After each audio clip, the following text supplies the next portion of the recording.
Hey guys, so I wanted to make a quick video and just let you guys know what's going on. I'm not going to go into too much detail. I'm just going to tell you the basics. I made a video on my YouTube channel. It was a video before this. I will have it linked down below. I made a video talking about Nicole State and just a couple of her scams that she has done. That video was reported to Whatnot as harassment and they banned me.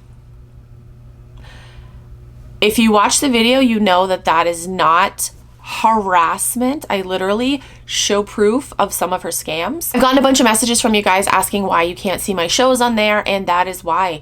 My last video was reported as harassment and they banned me within 24 hours. I have sent emails to Whatnot to I think like 12 different people at Whatnot, like including all the higher ups, and I've said, hey, you need to actually investigate what's going on. I'm not the bad person here.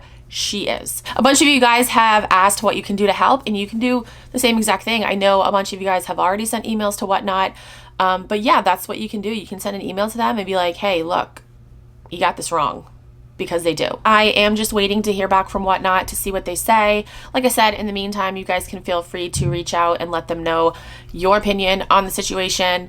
Like 99% of people agree that it was the wrong decision. And I even have people that legitimately hate me defending me, so I think that should say a lot right there. Make sure you're following me on Instagram because I will post more updates on there. That's it. Thank you guys so much for watching. I'll talk to you guys in my next video.